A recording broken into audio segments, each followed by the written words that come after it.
നമസ്കാരം. മുഖ്യമന്ത്രിക്കും മുഖ്യമന്ത്രിയുടെ മകൾ വീണ വിജയനുമെതിരെ ആദ്യം ആരോപണം ഉന്നയിച്ചത് മാത്യു കുഴൽനാടൻ MLA ആണ്.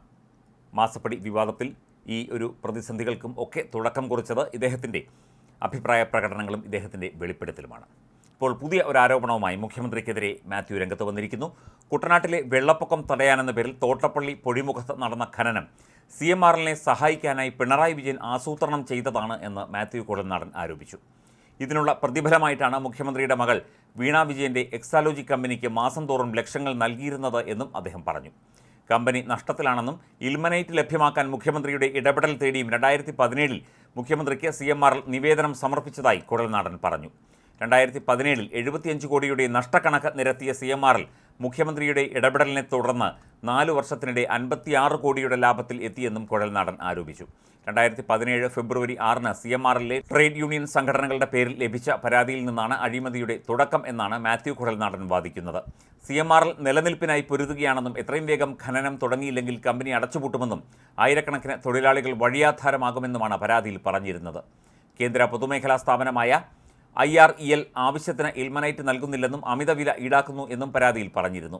തുടർന്ന് 2017 മാർച്ച് 8-ന് പരാതിയിൽ ആവശ്യമായ നടപടി സ്വീകരിക്കാൻ മുഖ്യമന്ത്രി ഫയലിൽ കുറിച്ചെന്ന് മാത്യു കുഴൽനാടൻ പറയുന്നു. ഇതിന് പിന്നാലെ 2018 ഒക്ടോബർ 27-ന് ജില്ലാ ദുരന്ത നിവാരണ സമിതി അധ്യക്ഷൻ എന്ന നിലയിൽ ആലപ്പുഴ ജില്ലാ കളക്ടർ ഇറക്കിയ ഉത്തരവിലാണ് തോട്ടപ്പള്ളി പൊഴിമുഖത്ത് ഖനനം നടത്താൻ ഉത്തരവാകുന്നത്.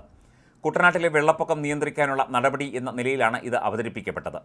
മുഖ്യമന്ത്രിയുടെ അധ്യക്ഷതയിൽ ചേർന്ന യോഗത്തിലെടുത്ത തീരുമാനം എന്നാണ് ഇതിനെക്കുറിച്ച് പറഞ്ഞതെന്നും മാത്യു കുഴൽനാടൻ പറഞ്ഞു. ഇവിടെ ഖനനം ചെയ്യുന്ന മണലിന്റെ വില നിശ്ചയിക്കാൻ പൊതുമേഖലാ സ്ഥാപനങ്ങളെ തന്നെ ചുമതലപ്പെടുത്തിയെങ്കിലും ഇതിന്റെ മറുപടിയൊന്നും ലഭിച്ചില്ല എന്ന പേരിൽ 1 ക്യൂബിക് മീറ്ററിന് 464 രൂപ എന്ന നിരക്കിൽ കരിമണൽ കടത്തുകയായിരുന്നു എന്ന് മാത്യു ആരോപിച്ചു.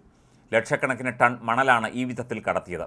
ഒരു ടിപ്പർ ലോറിയിൽ മണ്ണടിക്കണമെങ്കിൽ പോലും 4000 മുതൽ 5000 രൂപ കൊടുക്കേണ്ടിയിടത്താണ് കേവലം 1200 രൂപയ്ക്ക് ഒരു ലോഡ് കരിമണൽ KMMLന് നൽകിയിരുന്നത്. ഇവിടെ നിന്ന് CMRLും IRLും സംയുക്തമായി രൂപീകരിച്ച കമ്പനിക്ക് അത് മറിച്ചു വിൽക്കുകയായിരുന്നു.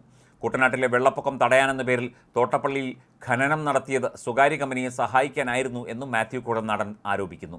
കോടികൾ കൊടുത്തതായി CMRLന്റെ പട്ടികയിൽ കാണുന്ന ആ PV പിണറായി വിജയൻ തന്നെയാണെന്നും കരിമണൽ നൽകിയതിൻ്റെ പ്രതിഫലമായിരുന്നു ഇതൊക്കെയെന്നും മാത്യു കുഴൽനാടൻ ആവർത്തിച്ചു.